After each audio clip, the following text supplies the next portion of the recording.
Good morning to all. मेरे YouTube channel में आपका बहुत बहुत स्वागत है। आज मैं आपको डिस्कस करूंगा basic mechanical engineering BT 203। Subject code है BT 203। इसमें यूनिट 5 रेसिप्रोकेटिंग मशीन। इसका जो टॉपिक आज मैं आपको डिस्कस करूंगा वो है thermodynamic cycle and its types. तो देखिए, इस वीडियो को देखने से पहले मेरे आपको पिछले वीडियो भी देखने पड़ेंगे, क्योंकि उसमें मैंने आपको पूरा डिस्कस किया हुआ है। थर्मोडायनेमिक साइकिल मींस इस ये आपकी कहाँ यूज होती हैं, आपकी जो आईसी इंजन है वो क्या है, आपका कंपोनेंट्स ऑफ आईसी इंजन क्या है, वर्किंग ऑफ आईसी इंजन क्या है, difference between internal combustion engine and external combustion engine. तो ये सारे जो वीडियोज हैं, जो आपका टॉपिक्स अभी तक पड़े हुए हैं, उनको आपको देखने के लिए आपको मेरे पिछले वीडियो देखने पड़ेंगे। तो आप लोगों से रिक्वेस्ट है कि एक बार वो ज़रूर देख लें, जिससे ये आपको क्लियरली समझ में आए। तो आज मैं बेसिकली आपको डिस्कस करूँगा थर्मोडायनेमिक साइकिल। तो चलिए स्टार्ट करते हैं। थर्मोडायनेमिक साइकिल होता क्या है? Thermodynamic cycle consists of a linked sequence of thermodynamic processes that involve transfer of heat and work into and out of the system while varying pressure, temperature and other state variables within the system, and that eventually returns the system to its initial state. Second इसमें है कि in the process of passing through a cycle the working fluid में convert heat from a warm source into useful work and dispose of the remaining heat to a cold sink, thereby acting as a heat engine. तो देखिए यहाँ पर क्या होगा कि जो हमारा मेन है कि इनलेट कहाँ है, आउटलेट कहाँ है, और आपका जो हीट इंजन है, बेसिकली आईसी इंजन हो या एक्सटर्नल कंबशन इंजन हो या स्टीम इंजन हो, सभी किस कैटेगरी में आते हैं? हीट इंजन की कैटेगरी में आते हैं, या हम ये कहें कि उसी के ये सब टाइप्स हैं।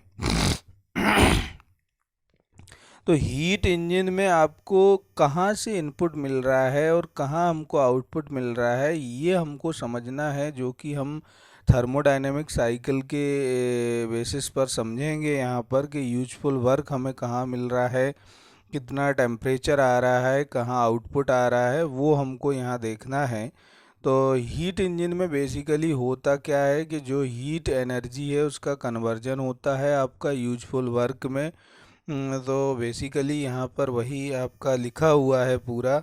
अगर हम बात करें कि थर्मोडायनेमिक साइकिल जो है वो कितने टाइप्स की होती है, तो वो आपको यहाँ पर देखने को मिल रही है। Types of thermodynamic cycles: Carnot cycle, auto cycle, diesel cycle और ड्यूअल साइकिल एंड एक्सेट्रा और भी होती है। बट यहाँ हमको जो आपके वीएमई जो सब्जेक्ट है, बेसिक मैकेनिकल सब्जेक्ट है, उसमें हमको सिर्फ कार्नोट साइकिल यहाँ पढ़ना है, ऑटो साइकिल यहाँ पढ़ना है, डीजल साइकिल हमको यहाँ पढ़ना है एंड ड्यूअल साइकिल हमको यहाँ पढ़ना है।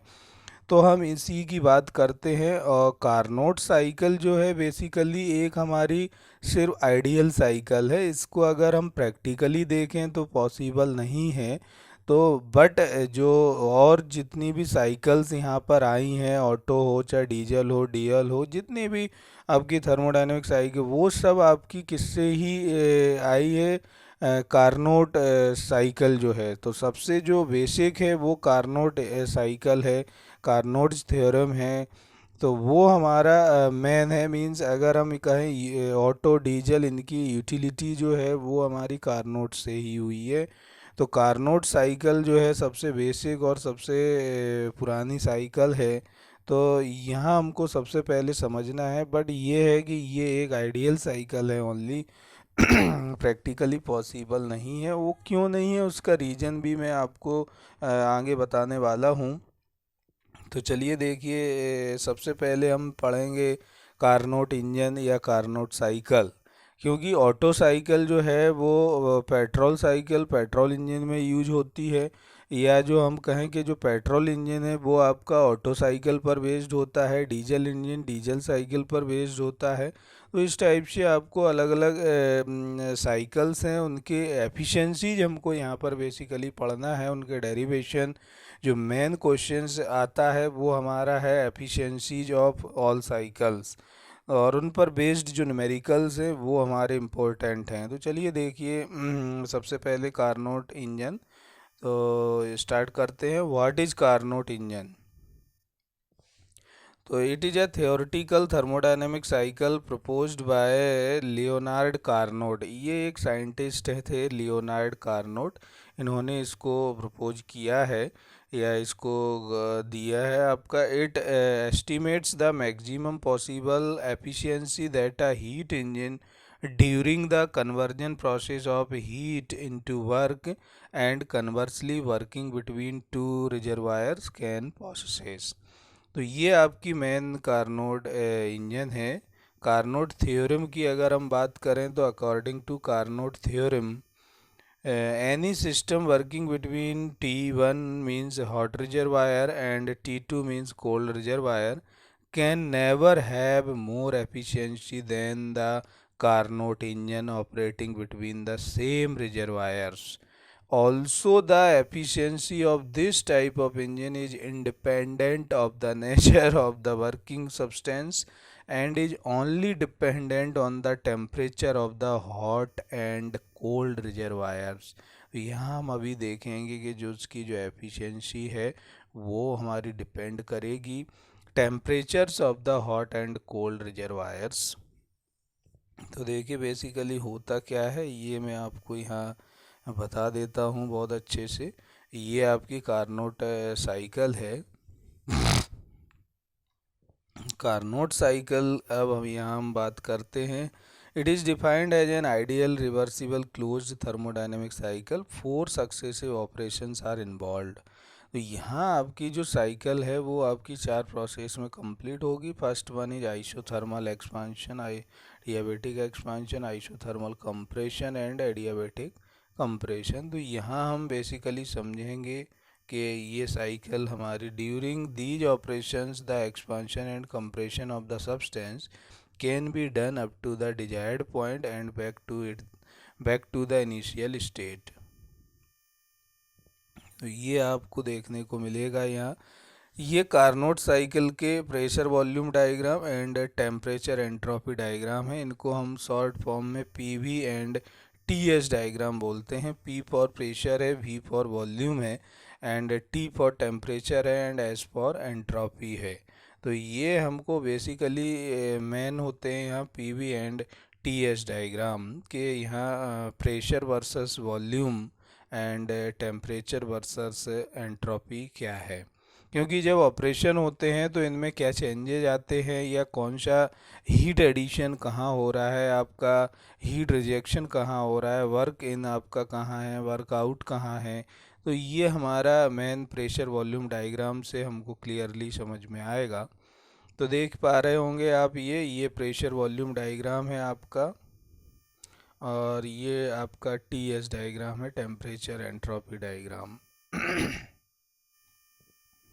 तो ये आपको देखने को यहाँ मिल रहा है। यहाँ ऑपरेशन आप देख रहे होंगे। आपको जो मेन डायग्राम ड्रॉ करना है वो आपको प्रेशर को वाई एक्सिस पर आपको लेना है और एक्स एक्सिस पर वॉल्यूम को लेना है। सिमिलरली यहाँ एक्स एक्सिस पर टेम्परेचर होगा और यहाँ वाई एक्सिस पर टेम्परेचर होगा एंड एक्स एक्सिस पर एंट्रोपी होगा आपका। तो यहाँ आप देख पा रहे होंगे साइकिल का जो डायरेक्शन है वो आप देख रहे होंगे पूरा एंटी क्लॉकवाइज है। ये एरो का बहुत ही इम्पोर्टेंस है। यहाँ पर एरो आपको ध्यान से देखना है कि एंटी क्लॉकवाइज ही एरो बन रहे हैं आपके। तो यहाँ आप देख रहे होंगे 1 to 2 जो ऑपरेशन है वो आइसोथर्मल एक्सपांशन हो रहा है, और यहाँ आप देख रहे होंगे 2 to 3 में आइसेंट्रोपिक एक्सपांशन हो रहा है, 3 to 4 में आपका आइसोथर्मल कंप्रेशन हो रहा है, एंड 4 to 1 में आइसेंट्रोपिक कंप्रेशन हो रहा है। टेम्परेचर की अगर हम बात करते हैं तो 1 to 2 आइसोथर्मल का मीनिंग होता है यहाँ टेम्परेचर कांस्टेंट। तो ये आपका 1 to 2 जो है वो आपकी आइसोथर्मल प्रोसेस है, और 2 to 3 जो है वो आपकी आइसेंट्रोपिक। आइसेंट्रोपिक का मीनिंग एंट्रोपी कांस्टेंट है। तो यहाँ आपको आइसेंट्रोपिक प्रोसेस भी देखने को मिल रहा है। 3 to 4 आप देख पा रहे होंगे, यहाँ ये भी आइसोथर्मल प्रोसेस है, और 4 to 1 आपका ये आइसेंट्रोपिक प्रोसेस है। तो इस टाइप से 4 प्रोसेस यहाँ पर हैं। इनका ये कार्नोट साइकिल बेसिकली क्या कहती है कि जो आपका 1 to 2 जो प्रोसेस है, इसमें आपका हीट एडिशन हो रहा है, मीन्स आइसोथर्मल हीट एडिशन। इनका कार्नोट साइकिल प्रैक्टिकली पॉसिबल क्यों नहीं है? क्योंकि इनका मीनिंग ये है यहाँ पर कि आइसोथर्मल हीट एडिशन हो रहा है। मीन्स अगर हम किसी चीज़ को गर्म कर रहे हैं तो उसका टेम्परेचर ऑब्वियसली बात है कि इंक्रीज होगा, जबकि ये साइकिल ये कहती है कि टेम्परेचर कांस्टेंट, जो कि पॉसिबल नहीं है।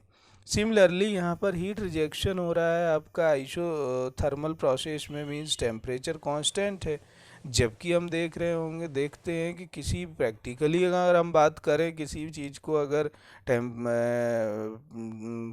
किसी बॉडी को अगर ठंडा करते हैं तो उसका ऑब्वियसली बात है कि उसका टेम्परेचर ड्रॉप होगा, टेम्परेचर डिक्रीज होगा। जबकि ये है इस साइकिल के according temperature will be the constant, जो कि प्रैक्टिकली पॉसिबल नहीं है। बट इसको हमें पढ़ना है, आइडियल साइकिल है। तो ये हमारा मेन कॉन्सेप्ट था यहाँ कार्नोट साइकिल का। तो इसकी एफिशिएंसी भी हमको पढ़ना है। तो ये आपका यहाँ तक आपने अभी कार्नोट साइकिल देखा, यहाँ इसका पीवी एंड टीएस डायग्राम भी आपने यहाँ देखे हैं। नेक्स्ट वीडियो में मैं आपको डिस्कस करूँगा एफिशिएंसी ऑफ कार्नोट साइकिल। तो आप लोगों से एक्सपेक्टेशंस यही रहेगा मेरा कि इस वीडियो आपको समझ में आया होगा। और नहीं, अगर है कोई डाउट है किसी भी टाइप का, तो आप मुझे कमेंट करके बता सकते हैं। और मेरे वीडियो को लाइक एंड शेयर ज़रूर कीजिएगा, एंड चैनल को सब्सक्राइब कीजिएगा। Thank you.